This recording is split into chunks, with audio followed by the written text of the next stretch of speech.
Salut à tous, j'espère que vous allez bien. Alors cette semaine, on va faire une série de recettes spéciales dédiées à la Turquie. Des recettes que j'affectionne plus particulièrement. Donc là, on va commencer par le pain turc, ce pain ultra moelleux, tellement bon, tellement savoureux, surtout facile à faire. Que vous dire? Regardez-moi à l'intérieur, la mie tellement alvéolée, légère, pas du tout compacte. Donc si vous voulez voir la suite de la recette, eh bien suivez-moi, c'est par ici. Comme d'habitude, je mettrai tous les ingrédients sous la barre d'infos. Alors la recette, je vais la faire au Thermomix, mais vous pouvez aussi la faire sans Thermomix avec un autre robot. Donc on y va? Alors, il nous faudra 500 g de farine à pain. Donc, j'insiste sur la farine à pain. La farine à pain, c'est la type 55.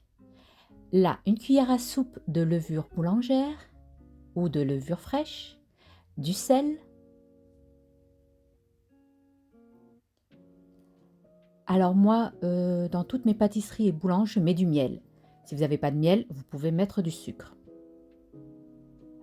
De l'huile d'olive, 20 g d'huile d'olive, 20 g de miel ou 20 g de sucre.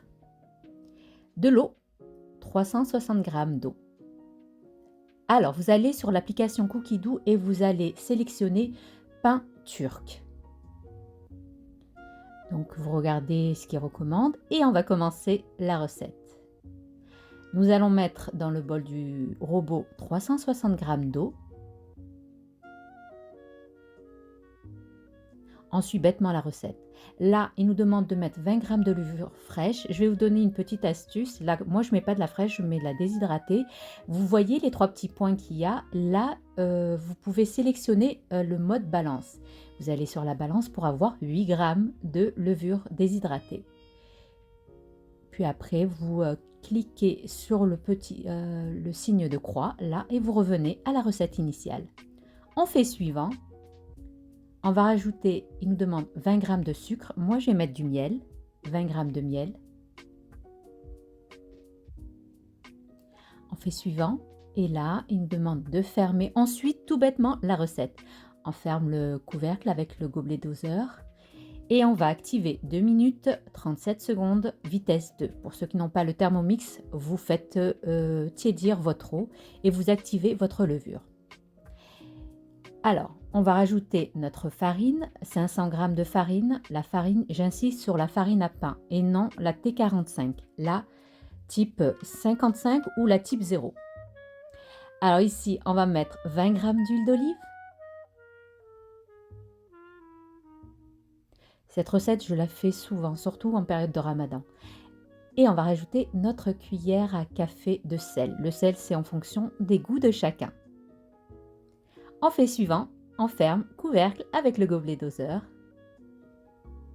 Et on va pétrir 5 minutes en mode pétrin.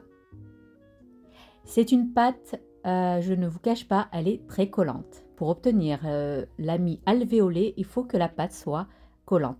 Là, on va graisser un saladier. Vous voyez, la pâte, elle est collante. Donc, j'ai graissé mon saladier et je vais débarrasser ma pâte dans le saladier. Vous voyez, je rabats les bords au centre. Je vais vous montrer la consistance de la pâte. Regardez comment elle est. Vous voyez, limite on dirait les beignets marocains, les sponges comme on dit. Les beignets marocains, algériens, bref, vous m'aurez comprise. Alors, on rajoute un peu moi j'ai rajouté un peu d'huile pour que quand elle va lever, elle ne va pas coller au film alimentaire. Donc je vais couvrir, je vais bien couvrir et je vais laisser lever à température dans un endroit chaud 1 heure jusqu'à doubler de volume. Au bout d'1 heure, ma pâte a bien levé, elle a bien reposé et elle a eu le temps d'avoir toute la force qu'elle a. Là, je vais rajouter généreusement de farine. Je vais éviter de chasser l'air qu'il y a à l'intérieur de la pâte. Donc, je ne vais pas la dégazer totalement. Je vais juste rabattre ma pâte à l'aide d'une corne à pâtissier. Vous voyez, je rabats, je ne chasse pas l'air et je vais diviser ma pâte en deux. Vous vous aidez avec de la farine. Vous avez vu que j'ai bien fariné généreusement mon plan de travail. Donc, je mets sur le côté. Je vais prendre une plaque munie de papier sulfurisé. Vous voyez, je vais essayer de leur donner une forme ovale. Mais j'essaie au maximum d'éviter de chasser les bulles d'air qu'il y a à l'intérieur. Là, je prends une plaque à pâtisserie avec un papier sulfurisé et je vais déposer chaque pâton dans une plaque parce que ça va lever énormément. Donc, je vais mettre une plaque, un pâton dans une plaque. Je vais essayer de leur donner au maximum. Vous voyez, je mets un peu de farine. Je mets un peu de farine dans mes mains parce qu'elle est, comme j'ai dit, très collante. Je ramène une autre plaque et je vais reprendre. Je repose ma pâte, vous voyez, sur la farine. Je m'aide avec la farine et je reprends et je la dépose sur ma plaque. Vous voyez? Alors, je vais laisser 30 minutes lever, pas plus. Donc, je vais essayer de donner un peu la forme ovale. Vous voyez, hein, j'essaie d'étirer sans dégazer, bien sûr, la pâte.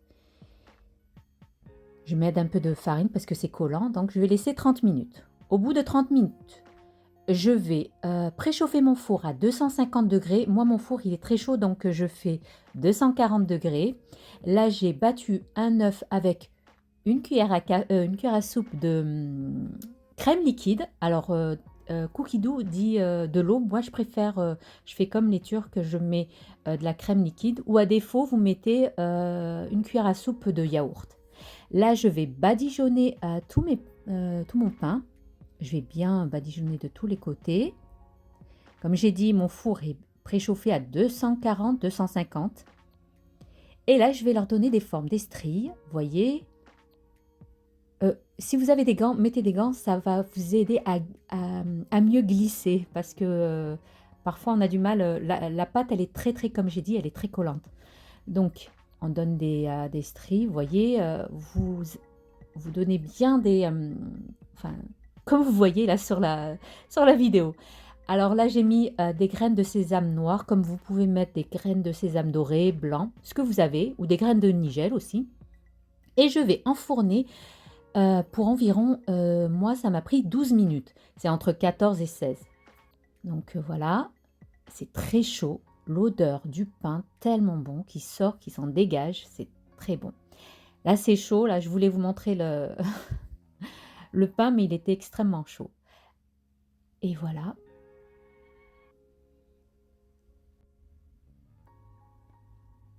Et voilà, moi ça m'a pris, comme j'ai dit, 12 minutes à 240 degrés. Tout dépend des fours que vous avez. Le pain est d'un moelleux, je vous raconte même pas. Tellement léger, alvéolé. Et voilà, nous arrivons maintenant à la fin de notre vidéo. J'espère que cette petite escale en Turquie vous aura plu, que vous allez aimer, vous allez tester la recette. C'est une recette vraiment à avoir dans son carnet. Un pain, comme j'ai dit, moi je le fais souvent en période de Ramadan ou en période quand il y a des grillades ou comme là par exemple quand je veux faire des menus turcs, ben, je fais ce pain-là. Regardez-moi ce moelleux. Je vais le tordre. Bon, j'ai pas pour habitude de tordre le pain, mais bon, pour vous montrer qu'il n'est pas compact du tout. Donc, testez cette recette. C'est juste un pur délice. Regardez-moi ce côté alvéolé. Vous pouvez même le faire en pain sandwich. Vous savez, moi, il me fait penser au pain ciabatta, le pain italien. Donc, la prochaine fois, la prochaine série, ça sera la viande hachée, le kufta, comme on dit en turc, et la salata mchouya que je vous présenterai. Regardez-moi ce moelleux, je me répète, je sais. Donc n'oubliez pas, likez, commentez, partagez, abonnez-vous à ma chaîne si ce n'est pas fait, rejoignez-moi sur Instagram et TikTok. Je suis également sur TikTok où je fais pas mal de petites recettes comme ça rapides. Donc là, comme j'ai dit, la prochaine fois, je vous ferai la recette, vous présenterai la recette de la salata mchouya et des köfta. On dit köfte en turc.